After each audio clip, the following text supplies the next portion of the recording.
Voilà, aujourd'hui nous sommes en compagnie de Philippe Gruzelin pour Le Saut sanglant de l'infanterie aux éditions Memory. Philippe, une question très classique, mais quelle est l'origine du roman? Qu'est-ce qui vous a inspiré?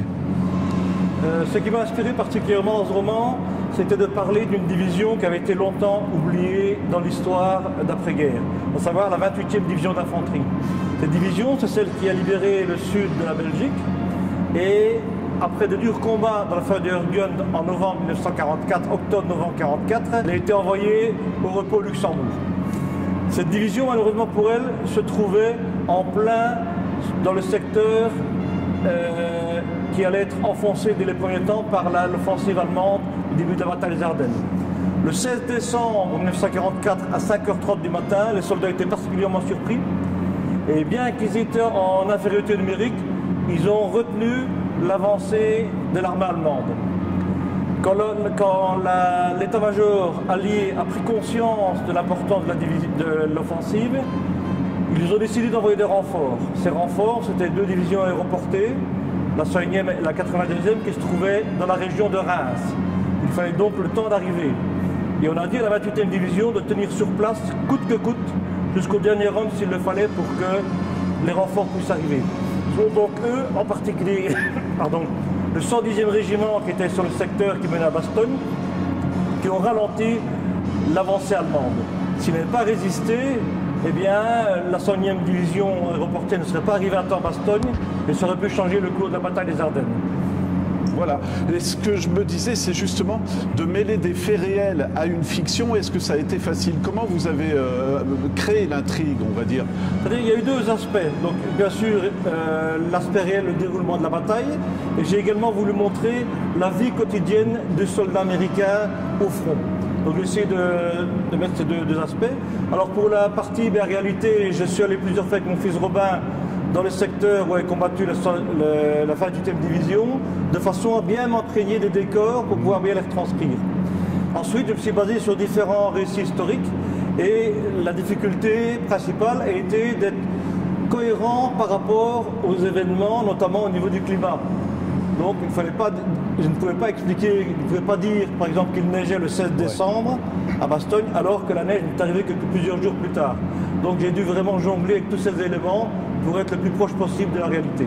Et il y a des personnages réels, des personnages fictifs, c'est un petit peu la même question. Est-ce que ça a été facile de les créer, de les mêler dans l'histoire? Non, donc la plupart des personnages sont des personnages de fiction, parce que j'ai vraiment voulu avoir différentes caractéristiques des soldats américains de différents niveaux.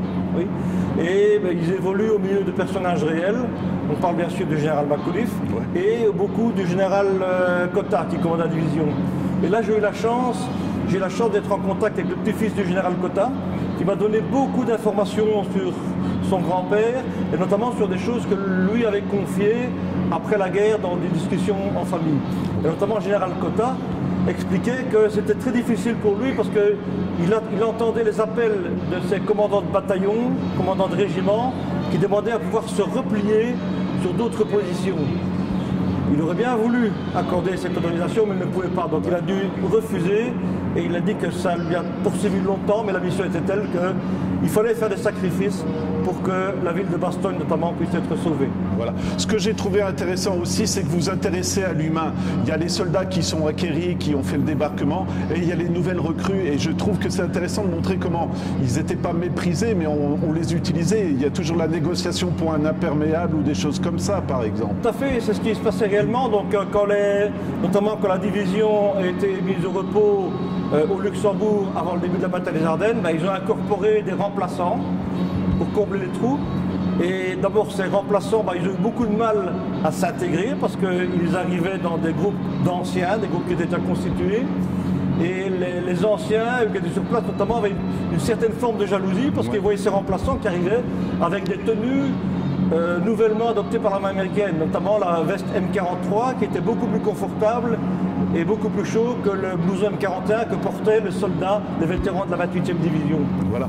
Et c'est important pour vous d'avoir parlé des 2 camps. On a les Américains, mais vous vous intéressez aux Allemands aussi. Voilà, j'ai aussi voulu montrer les 2 camps parce que, effectivement, il y a les soldats américains, donc ce sont les personnages principaux. Mais en face, il y a eu l'ennemi, il y a eu l'armée allemande. Et là, j'ai fait ressortir différentes personnalités, notamment, les fanatiques, comme il y en a eu, l'officier qui veut essayer de faire ses preuves, et là-dedans, des gens qui ont été incorporés, qui n'avaient pas envie de faire la guerre, mais malgré tout, qui sont au front, qui sont soldats et qui défendent leur patrie, qui essayent de faire le métier de soldat du mieux qu'ils le peuvent. Voilà. Et il y a un personnage que je trouve émouvant, mais parce que vous l'avez, c'est l'infirmier allemand qui veut aider l'Américain avec une transfusion. Je ne veux pas en dévoiler trop, oui. Mais c'est très humain à chaque fois. C'est ça qui vous intéressait dans l'histoire. Voilà, tout à fait. Et ça, c'est basé également sur un fait réel qui s'est passé avec un soldat. C'était en l'occurrence un soldat de la 4e division pour la bataille de Fort-Eugen. Donc il était blessé et les Allemands avaient piégé son corps. Donc lui, il ne savait pas bouger. Et il s'est dit, si ses camarades viennent le chercher, mais s'il tombe évanoui ou s'il est mort, ça va sauter au nez de ses camarades, des infirmiers. Et là, c'est le côté humain qui ressort, parce qu'il y a un sous-officier allemand qui est là, d'abord qui essaie de lui donner les premiers soins, qui essaye d'enlever ce piège, mais il ne parvient pas, comme on le verra dans le livre, et qui essaye de l'encourager. Comme on le verra dans le livre, ce lien, même si les gens, c'était un des rares moments où ils se sont vus, ces liens ont été très très forts jusqu'à la fin de leur vie. Voilà. Ce que je trouve très émouvant aussi, c'est les séquences où il y a le courrier. Parce qu'on est encore dans l'humain, mais dans le courrier, on peut aussi apprendre des mauvaises nouvelles personnelles et ça rajoute à la pression sur le soldat, quoi, tout simplement. Voilà, tout à fait. Donc ça, c'était important pour le moral du soldat, c'était le courrier. L'état-major, on était très conscients. Donc il essayait de se faire suivre le courrier. C'était pas toujours faisable, surtout quand les unités étaient au combat. Et ce que veut sortir également, le courrier qui apporte des bonnes nouvelles, qui apporte des colis, par exemple les biscuits qui sont envoyés aux soldats un peu avant Noël, mais aussi malheureusement de mauvaises nouvelles, les tracas qui peuvent entraîner des tracas, des soucis pour les soldats qui sont au front, parce que ce n'est pas les nouvelles qu'ils attendent, ou bien ce sont des nouvelles vraiment très mauvaises. Je me permets, c'est par exemple une épouse qui dit je divorce parce que tu rentres pas et puis il faut que je fasse ma vie aussi, quoi, c'est ça. Tout à fait. Et ça c'est émouvant, je trouve, parce que vous remettez encore le contexte avec l'humain. Et je continue, toute la galerie de personnages, ça évoque plusieurs caractères psychologiques finalement. C'était intéressant pour vous. Oui. Donc j'ai eu de la chance, je n'ai pas fait la guerre, bien sûr, mais j'ai été longtemps en unité d'infanterie. Et ça m'a permis de voir différentes personnalités sur le terrain, etc. J'ai eu des contacts avec quelques anciens combattants, aussi des vétérans. Donc c'est ce que j'essaie de retranscrire, d'une part la solidarité, mais aussi les jalousies, les animosités qui peuvent exister au sein des membres d'un même groupe. Ouais. Et ce que j'ai trouvé intéressant, et on n'en parlait pas à l'époque, parce qu'on parle des vétérans, on dit que c'est des héros, mais vous parlez aussi du stress post-traumatique, parce que on a beau dire, ça n'a pas été inventé pendant la guerre en Irak, ça existait déjà à la Deuxième Guerre. Tout à fait, ça existait déjà, donc il y a beaucoup de soldats qui ont été suivis par ça. Un des exemples les plus célèbres est Eddie Murphy. Donc quelques mots sur Eddie Murphy. Le nom n'est peut-être pas inconnu à certains d'entre vous parce que c'est un acteur américain que j'ai vu dans beaucoup de films dans les années 50-60. Avant d'être acteur, il était un véritable héros de guerre. Il était un des soldats il était le soldat le plus décoré de la Seconde Guerre mondiale. Il a eu les plus hautes distinctions américaines. Et longtemps après, jusqu'à la fin de sa vie, il était poursuivi par ce qu'on n'appelait pas à l'époque le stress post-traumatique. Donc il dormait avec un pistolet chargé en dessous de son oreiller. Quelquefois ses cauchemars étaient tels qu'il se réveillait pendant la nuit en tirant dans la chambre pour s'en voir des Allemands. Et à la fin de sa vie, il était insomniaque et il s'enfermait dans son garage avec les lumières allumées. Pourquoi le garage? Il y avait une seule porte, un seul accès possible et il restait là avec son pistolet en main, prêt à réagir. Donc il a vraiment été traumatisé et c'est le cas de nombreux soldats. Voilà, ça sera une de mes dernières questions et je ne vais pas dévoiler, mais le final est très émouvant parce que on fait un bond dans le temps et on arrive aux célébrations. C'était important d'évoquer ça aussi pour vous? Oui, tout à fait, parce que je fais le lien notamment avec cet aspect de la 28e division qui n'a pas été reconnu pendant des années. Et quand on voit par la magnifique série Band of Brothers ou le très beau film Bastogne qui a été fait en 1949, on voit les soldats de la 5e Airborne qui arrivent, qui croisent les soldats de la 28e qui se replient. L'image est vraie, mais sortie de son contexte. Donc on a un peu l'impression que les fantassins de la 28e se sont sauvés alors que les autres arrivent. Donc j'ai voulu faire ressortir ça, et notamment avec un ancien combattant qui décide, suite à la réflexion d'un de ses petits-fils, d'écrire un livre sur son histoire. Et j'ai voulu également remettre ça dans le contexte avec un soldat, le corps d'un soldat qu'on retrouve des années après et qu'on va inhumer avec tous les hommages qui lui sont dus. Voilà. Vous vous sentez historien ou romancier quand vous faites un livre comme celui-ci? C'est bien une bonne question, Romain. j'ai la fibre historique, j'aime bien l'histoire, mais au moment où j'écris, je me sens plus romancier qu'historien. Voilà. Parce que ce sont vraiment des personnages de fiction qui évoluent. Voilà. Pas toujours comme je l'aurais imaginé au départ, parce que les idées se suivent, s'enchaînent.